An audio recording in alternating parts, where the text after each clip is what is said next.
Une question pour Jean-François Tchéky qui habite Givet dans les Ardennes. Question qui nous permettra d'avoir au téléphone dans un instant Johanna de Beaumont qui est journaliste, éditrice et elle publie avec Nadège Fougera un petit livre que j'ai dans les mains, que je ne vais pas vous montrer, un livre qui devrait vous amuser puisque c'est un recueil de moments. Mais de quel genre de moments peut-on profiter grâce à ce recueil? Les moments gênants, les moments de solitude? Les moments de solitude, ça a été vite. Bravo, Florian Gazan.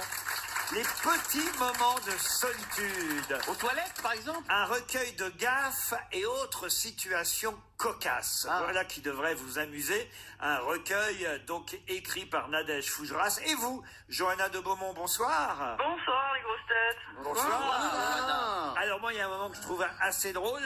Alors je dis ça parce que ça m'est quasi arrivé un jour. C'est dans la salle à manger un jour, un monsieur qui manifestement n'a pas envie de manger la bouchée à la reine qu'il doit pas trouver très très bonne, et il décide de balancer la bouchée à la reine pendant que la maîtresse de maison est en cuisine, de balancer la bouchée à la reine dans la plante, dans le jardin, vous voyez, sauf qu'il n'a pas vu qu'il y avait une baie vitrée qui était fermée. Et ça m'est arrivé, moi. Mais moi, de toute façon, je me tape toujours la gueule sur les baies vitrées. Je vois jamais les baies vitrées. Donc, forcément, je repars avec une bosse, ou si je jette un truc par la fenêtre, elle n'est pas fermée. Enfin, plutôt, elle n'est pas ouverte. Vous voyez, déjà, je me trompe rien qu'en le disant. Ça, c'est des grands moments. Pourquoi des petits moments? C'est des grands moments de solitude, Madame Johanna de Beaumont. Oui, des grands, des petits. On a essayé de recueillir le maximum de gaffes à droite à gauche. Et voilà, il y a des moments qui se passent dans le milieu professionnel, en famille, un peu partout. Et comment vous les avez trouvés alors, ces gaffes? Vous avez lancé un appel sur Internet, on vous les a racontés? Alors au départ, en fait, c'est Nadège Fougeras, ma complice, qui est à côté de moi. Bonjour les grosses têtes. Bonjour Nadège. Qui a eu cette idée de recueillir des gaffes. Et j'avais vu ça sur Facebook. Elle demandait à des gens de lui raconter des gaffes. Et j'ai sauté sur l'occasion. Je me suis dit que moi, qui étais une grande gaffeuse aussi, j'avais pas mal de gaffes à raconter. Donc on a fait ça toutes les deux. On a écouté nos copains, les gens de boulot, enfin tout ça. Et on a fait une espèce de compilation des meilleurs. Vous avez changé les noms, j'imagine? Ah bah oui. Oui. Parce qu'il y a des trucs d'adultère, il y a des trucs épouvantables. Par exemple, le couple Verneuil. Alors là, je m'y intéresse. En plus, c'est amusant parce que... Le couple Verneuil. C'est le nom, le couple Verneuil, que portent Chantal Lobby et Christian Clavier dans le film qui cartonne en ce moment, hein, vous savez. On n'a pas fait exprès en plus. Ah bah oui, c'est les Verneuil. Et alors là, les Verneuil... J'y crois pas à cette histoire parce que c'est tellement une histoire qu'on a racontée, re-racontée, et je me demande si ça a vraiment eu lieu.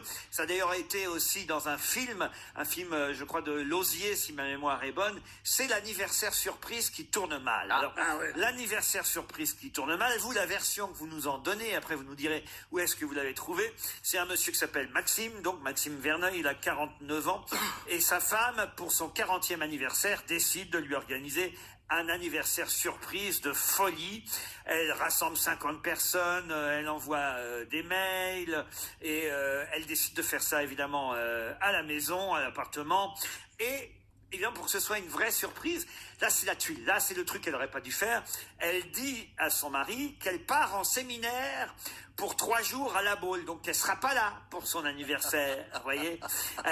Elle part du jeudi au samedi. Ça c'est déjà un faux pas. Alors en fait, elle va vivre chez une copine qui n'habite pas loin, histoire de préparer l'anniversaire, hein, le vendredi soir. À 19h30, tout le monde débarque à la maison. On sait que lui rentre vers 20h30, à peu près, normalement, du bureau le vendredi soir. Et donc, le jour J, tout le monde est réuni, l'ambiance monte, les amis s'amusent, ils sont une 50aine. Mais sauf qu'à 21h, toujours personne. À 21h30, toujours personne. Et donc là, quand même, la dame, la Mme Verneuil, qu'est-ce qu'elle dit? Elle dit à un copain, appelle-le, qui rentre du bureau, là on commence à en avoir marre. Hein. Attends, non, Max se fait appeler par un copain, hein, c'est Max Verneuil. Et Jérémy, c'est le prénom du copain, il dit, allô Max, c'est Jérémy, t'es tout seul ce soir? Il paraît que ta femme est en séminaire, tu veux pas qu'on se fasse une bouffe? Et là, bon, l'autre lui répond, bah non, j'ai du travail, je vais pas sortir du travail tout de suite. Et au moment exact où il raccroche, la porte d'entrée s'ouvre, Max entre avec une fille ravissante. pute, qui n'a pas du tout la tête d'une collègue de bureau. Une pute. C'était Bambi. Bambi. Et là, Kim. la Il y a lumière... des ravissantes qui sont pas putes. Et là, la lumière s'allume et tout le monde fait surprise. Alors là, c'est pas un petit, c'est un méga moment de solitude. Ouais. Mais est-ce que c'est vrai cette histoire? Alors, Johanna de Beaumont, on l'a tellement raconté ce moment-là. Oui, en fait, cette histoire, on a raconté la fin en écoutant cette légende urbaine, mais c'est une histoire qui est vraie. La vraie histoire, ce qui est terrible, c'est que c'est la même chose. La fille voulait faire une surprise à son mari, etc. Elle n'a pas préparé tous les amis, mais elle a dit à son mari, oui, en fait, je vais partir, je fais un week-end de ski, parce que tous les ans, de toute façon, on fait un week-end de ski, donc son mari savait qu'elle n'était pas là. Et en fait, elle s'est préparée dans une tenue assez décontractée pour recueillir son mari en lui disant, allez, ça fait 15 ans qu'on est mariés, notre couple, ça va pas très bien, je vais te faire une surprise, etc. Et en fait, en ouvrant, elle était seule, mais son mari était avec quelqu'un. Aïe, aïe, aïe. Donc c'est presque pire, et en fait... à 3. Mais pourquoi il n'a pas dit je te présente ma cousine du Québec? Il aurait pu. Ah bah, c'est Joyeuse Pâques. ça Joyeuse fait- Pâques. C'est la fameuse pièce de théâtre, Dans Joyeuse Pâques. l'éléphant, ça trompe énormément aussi. Mais En Il y a fait, une scène comme ça. Exact. et en fait, toutes ces histoires-là, malheureusement, en fait, il y en a qui sont vraies. Et c'est vrai que dans notre livre, il y a quelques histoires d'adultère et c'est la vie, ça arrive et c'est comme ça. Non, Et c'est pas vrai moi. c'est moche. Pas moi. Les gaffes qui arrivent souvent, c'est quand tu veux parler à quelqu'un de quelqu'un d'autre et dire du mal, Ah ouais. et que t'envoies en fait à la personne. Ah, c'est dans le livre, le Ça, c'est un texto. gros classique. Le texto de trop. Ouais. Et ça, le texto de trop, par exemple, là, c'est un couple, hein, ils rentrent de week-end, ils ont passé le week-end ensemble, et un week-end en amoureux pour essayer de recoller les morceaux parce que ça va plus très bien entre eux, mais ils partent quand même en week-end, ils ont fait garder le bébé pendant leur escapade, et le dimanche soir, ils sont de retour chez eux à Paris, et elle est contente quand même de ce week-end de réconciliation avec son mari, et à un moment donné, il dit, bah écoute, je pars garer la voiture, monte à l'appartement. Et elle, pendant qu'elle monte dans l'appartement et que lui part garer la voiture, elle reçoit sur son portable ce SMS: mon trésor, tu m'as tellement manqué, hâte d'être dans tes bras. Ça va, toi, t'as passé un bon week-end? C'est horrible. Et cette histoire est arrivée à des bons amis, honnêtement, et j'espère qu'ils vont pas se reconnaître dans le bouquin. Oh, mais là, ça reste entre nous ici, c'est sur RTL. Ouais, voilà, ça reste juste entre nous. Si elle a pas 2 millions de potes, ça devrait aller.